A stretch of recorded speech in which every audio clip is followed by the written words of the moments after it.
Olá, amigos e amigas do blog Calçadão. A gente está aqui para mais um Papo no Calçadão. Comigo aqui, todo mundo já conhece ela no blog, já teve uma parceira aqui, já teve dando entrevista no blog. A gente teve aqui na associação que ela preside muitas vezes, Maria Silva Rutiliano Roque, que é a presidente da Associação de Moradores do Complexo do Mirante e também presidente do Conseg Oeste. Maria Silva, bem-vinda de novo ao blog Calçadão. Obrigada, boa tarde a todas e a todos. Eu já estava devendo essa entrevista aqui, mas a correria do dia a dia acabou adiando esse nosso encontro. É um prazer estar com vocês aqui. Legal. A gente vai bater um papo aqui um pouquinho sobre a Associação de Moradores e depois sobre o Conseg, que eu acho que é uma discussão bacana, inclusive trazer essa discussão no blog Calçadão. Em termos da associação, a gente já teve aqui outras vezes, fizemos uma reportagem aqui no Pico do Mirante, mas parece sim que os problemas, e não é problema só daqui dessa região, é problema de Ribeirão inteiro, parece que os problemas não acabam, né? Ribeirão aprova novos condomínios, expande a área urbana para além daqui do anel viário, e os problemas de falta de água, falta de acesso à saúde, educação, segurança, eles não terminam, né, Maria Silva?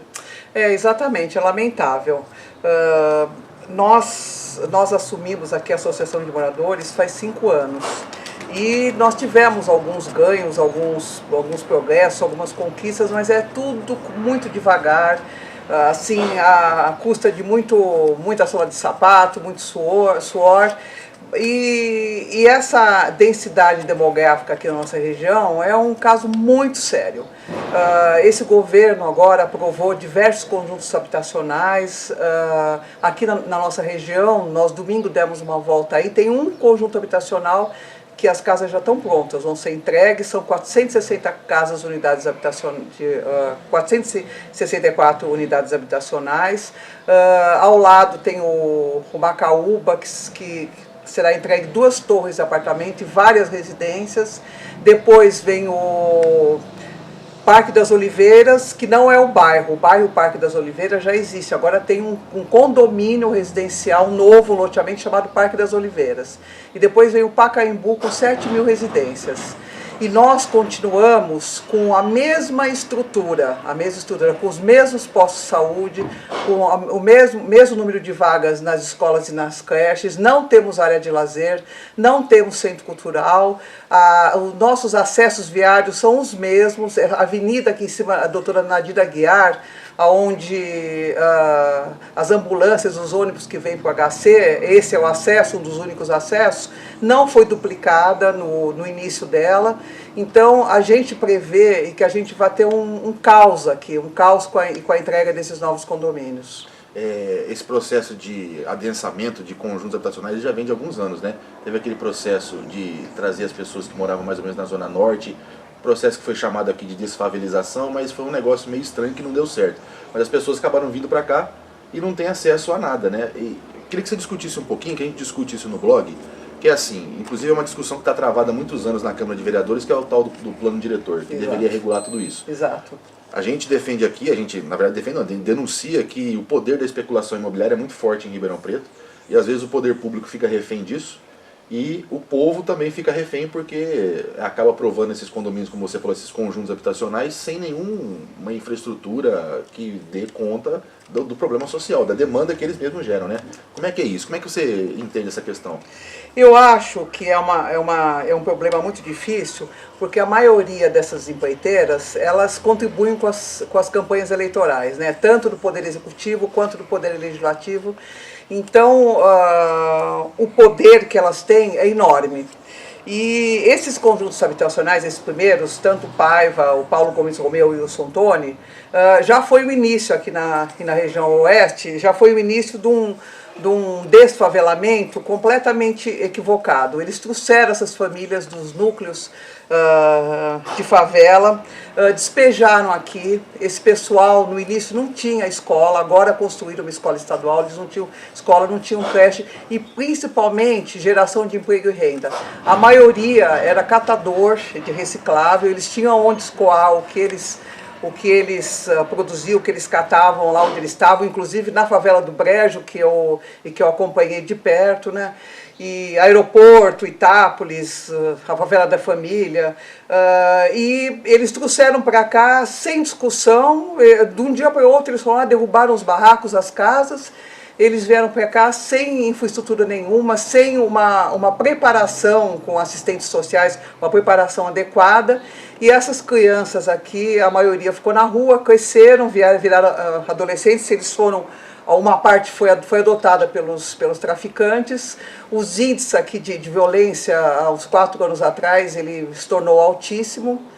Então, o problema aqui é um problema social. A maioria dessas famílias que vieram para cá são famílias de trabalhadores.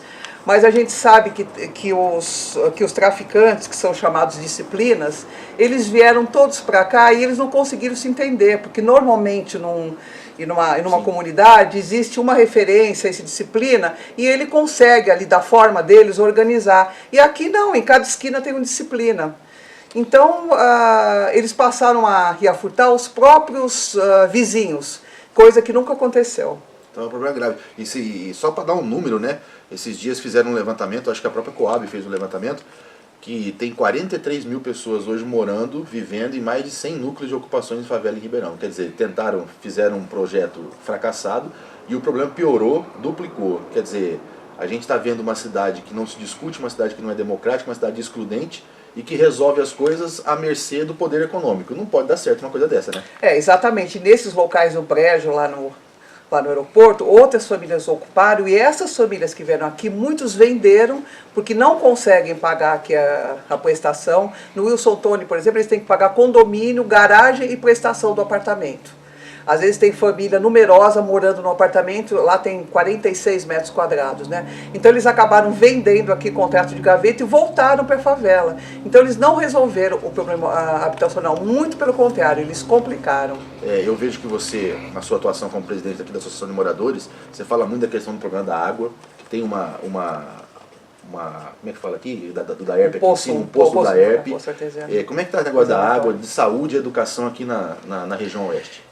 O problema da água, da falta de água, do desabastecimento, nesse momento é o mais crítico. Nós temos falta de água aqui. Quem mora aqui há mais tempo, há 17 anos, por exemplo, no Portal do Alto, sempre sofreu com a falta de água. Nos finais de semana e em feriados, principalmente festa de final de ano, quando a gente recebe a família, os familiares em casa, a água some. Por quê? Porque as famílias, nessas datas, elas estão em casa, sim, consomem, aumenta o consumo, né? Lavam mais roupa, limpam suas residências. E aí a ex-prefeita dizia que com a obra desse poço aqui em cima do Pico do Mirante, que eles chamam, aqui é chamado Poço Jamil Cury, e queria solucionar. Foi uma obra milionária e nós continuamos da mesma forma com esse desabastecimento. Os técnicos avaliaram aqui, disseram que esse poço não funciona com toda a capacidade dele.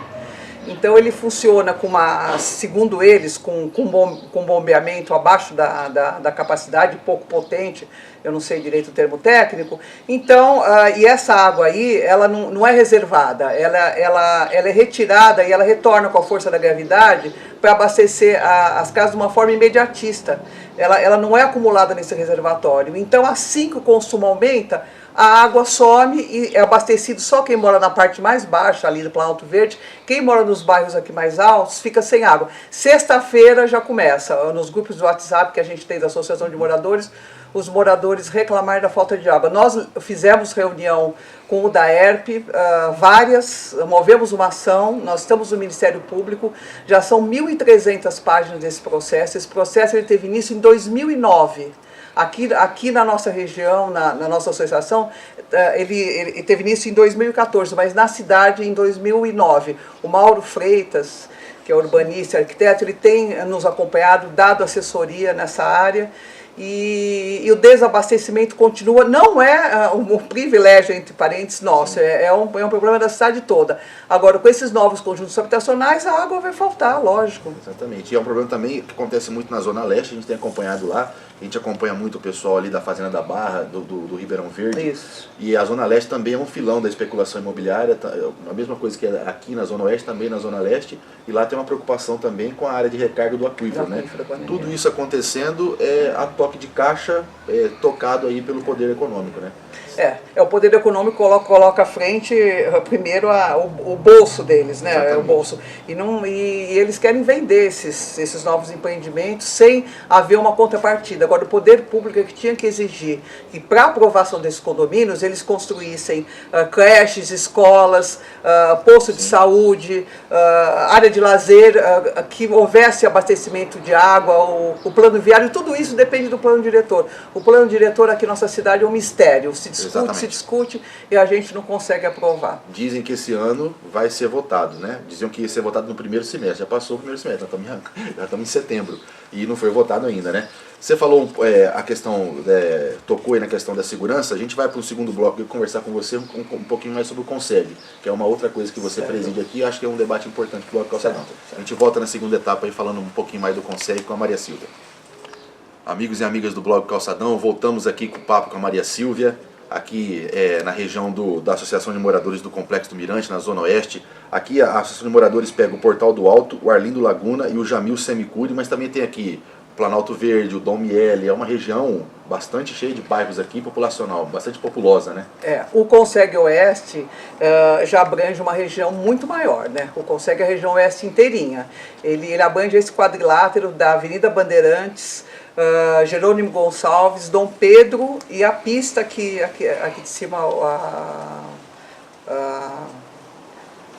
Alexandre Balbo, Alexandre Balbo. Então, ele engloba 28 bairros. Então, é um trabalho muito mais extenso, muito mais amplo. Só para o pessoal entender um pouquinho o que é o Conseg, é um programa da Secretaria de Segurança Pública para aproximar a Polícia Civil e Polícia Militar das comunidades, para fazer o trabalho de segurança pública. Como é que funciona isso? Exatamente. É uma parceria entre a comunidade e as polícias civis e polícia militar. É um programa da Secretaria Estadual de Segurança. Nós, no início, logo que nós começamos a atuar na Associação de Moradores, nós fizemos uma enquete aqui no dia da nossa eleição, perguntando para os moradores quais eram as principais demandas, né? E ganhou estourado falta de segurança, estourado, assim foi gritante. Então a diretoria, da diretoria nos reunimos e resolvemos que a nossa primeira ação seria na área de segurança. Aí reservamos um pátio na Escola Portal do Alto aqui, convidamos os representantes da Polícia Civil e da Polícia Militar. Para nossa surpresa, apareceram 186 moradores. A gente achou que a gente ia fazer reunião com 15, 20 pessoas, porque nós não tínhamos nenhum canal de comunicação. Nessa época não existia nem WhatsApp, estava começando. E o interesse foi tanto que a reunião foi tensa, foi muito tensa. As pessoas só reclamaram, e os comerciantes também, e com razão, né? E aí nós fomos procurados depois, os policiais começaram a frequentar as reuniões ordinárias da Associação de Moradores e nos convenceram a nós reativarmos o Conselho Comunitário de Segurança Região Oeste. No início nós tivemos muita resistência, eu tenho quase 70 anos, participei vivi, né, a ditadura militar, e eu tinha muito preconceito e muito medo de policial. Uma viatura passava na rua e entrava em casa, que eu achava que o policial era mais perigoso que os próprios bandidos. Então, é por isso que eu fiz questão de conversar com você, porque assim, nós somos um blog e falamos para o pessoal do pensamento de esquerda, progressista, e é meio que um assunto tabu. Apesar de que a esquerda brasileira defende um processo de segurança pública comunitário, com a polícia próxima da comunidade, que é um tema que a gente defende, mas a gente também vê o outro lado da polícia e as notícias que a gente recebe, principalmente das comunidades, das minorias, né? Da violência policial. Como é que é esse contato seu? Conta um pouquinho mais pra gente. Como é que funciona aqui, e eu sei que está funcionando aqui na região, o processo de vizinhança solidária. Como é que isso funciona? Exatamente. Esse programa, Vizinhança Solidária, é um programa que é um sucesso. Atualmente nós temos 67 grupos do Vizinhança Solidária aqui, Vila Tibério, dessa região aqui todinha. Nós temos 8.500 moradores envolvidos, mas não é envolvidos que a gente tenha feito uma reunião, não tenha contato. A gente, nesses 67 grupos do WhatsApp, eu estou inserido em todos, a Polícia Militar também, nós nos comunicamos diariamente, várias vezes por dia. Esse projeto é um projeto de parceria, onde a comunidade ajuda a Polícia Militar. Um vizinho olha a casa do outro, um vizinho liga para o 190 quando vê algum suspeito. É um programa de sucesso. E a Polícia Militar, com isso, hoje nós fizemos uma avaliação com o capitão Marcelo Henrique, que infelizmente está indo embora, nós fizemos uma avaliação de que ele também teve dificuldade com os policiais, para os policiais mudarem o foco deles e ver a população civil, como eles chamam, como parceira deles, né? E isso tem ocorrido com bastante sucesso, eles têm tido outra postura. Ele levantou os números de violência policial, quando ele entrou em 2014, era número X, agora não existe mais reclamação na ouvidoria da comunidade em relação à violência policial. Nós conseguimos essa aproximação e de uma forma humana, eu acho que a esquerda deve fazer isso sim, tem que fazer isso. Pode falar. Não, porque os policiais são funcionários públicos, tanto a PM quanto a Civil, são funcionários públicos como qualquer outro trabalhador. Eles também sofrem com a falta de estrutura do governo estadual, com a falta de efetivo, com o número de viaturas. E à medida que a gente se aproxima dessas duas corporações, a gente vê que eles são nossos aliados. Eles não estão contra nós, eles estão junto com a gente. Isso é muito importante, né? A polícia poder ver o cidadão como parceiro e não como inimigo. Mas a gente vê muitas vezes a polícia, aqui em Ribeirão Preto, no Brasil inteiro, vendo o cidadão como inimigo, principalmente o cidadão mais pobre, geralmente o cidadão mais pobre e preto, né? Que é o que comumente acontece na violência policial. Apesar de nós estamos aqui numa região de trabalhadores, eu também moro nessa região aqui, e apesar de ser uma região de trabalhadores, tem trabalhadores com um pouco mais de poder aquisitivo e outros com menos. Tem bairros que são mais carentes e outros que são menos carentes, apesar de ser um conjunto de bairros de trabalhadores. Como é que você vê a integração do pessoal, por exemplo, nos bairros que acabaram de ser dos mais recentes, que é um pessoal que veio, por exemplo, dos núcleos de favela? Eles têm se integrado nesse projeto, têm tido diálogo com eles? Como é que é isso na sua forma de ver? Sim, nós tivemos dificuldade no início, porque inclusive eles tinham medo de represália por parte do tráfico. Hoje em dia nós já temos grupos no Paiva, no Paulo Gomes Romeu, nós já temos grupos implantados lá. Eu queria assim, deixar claro que o Conselho Comunitário de Segurança, ele é um conselho, ele não é um apêndice da Polícia Civil nem da Polícia Militar. Nós não estamos submetidos a eles. Nós representamos a comunidade. Então, se eles tiverem que ser cobrados, eles vão ser cobrados. A gente não assina embaixo todas as atitudes que eles têm, todas as posturas e nada. Nós temos uma relação de cobrança, uma cobrança saudável, uma cobrança positiva, assim como eles cobram da gente. Então, eu faço parte também do Conselho Municipal de Álcool e Drogas e procuro ter sempre essa postura. Uma postura crítica, uma postura de participação, mas nunca me deixando engolir pelas instituições públicas. Isso que é o mais importante. Então, eu acho que os consegues, do modo geral, nós temos 8 aqui na cidade, eles estão mudando.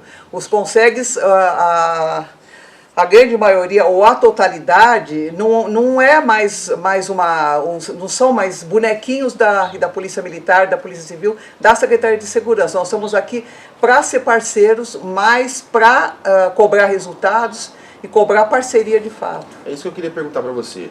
Essa experiência que vocês estão tendo aqui na região oeste, vocês têm migrado essa experiência para outras regiões da cidade? Você tem visto isso? Tem sentido isso? Exatamente, nós temos feito isso. Eu estive em Bonfim Paulista levando o nosso projeto, que o nosso projeto aqui, da forma como nós implantamos, ele é o pioneiro, porque aqui é custo zero. Tem alguns bairros que implantaram os projetos, o bairro, por exemplo, como a City Ribeirão, tem 320 câmeras.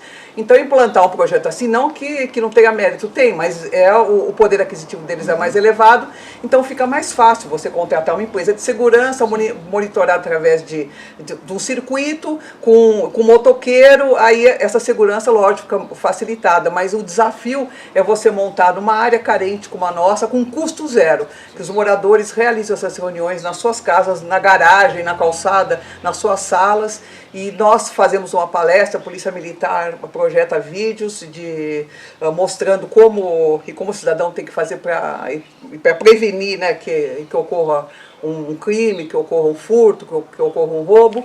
E aí a gente se organiza, hoje em dia a maioria tem um WhatsApp e a partir disso a gente forma um grupo. Então, sem custo nenhum. E nós já estivemos em outras cidades da região, já estive em câmaras de outras cidades, levando o nosso projeto. E esse projeto está sendo multiplicado, tanto é que o nosso capitão está saindo aqui da nossa região oeste para multiplicar para 27 outros capitães em outros locais, em outras cidades da região, porque foi considerado e um programa de êxito aqui, o nosso Vizinhança Solidária. E é importante você ter citado a diferença entre implantar um programa desse nos bairros mais populares e no bairro de grande poder aquisitivo, porque lá eles podem contratar uma empresa que faz esse intermédio.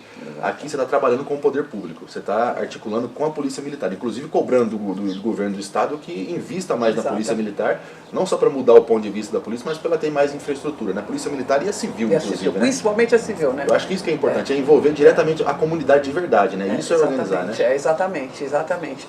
Principalmente a polícia civil. Nós tivemos o fechamento de diversas delegacias, a polícia civil está sucateada, a polícia militar tem uma estrutura melhor, mas assim mesmo ela se encontra nesse momento com o número de efetivo menor, com o número de viaturas.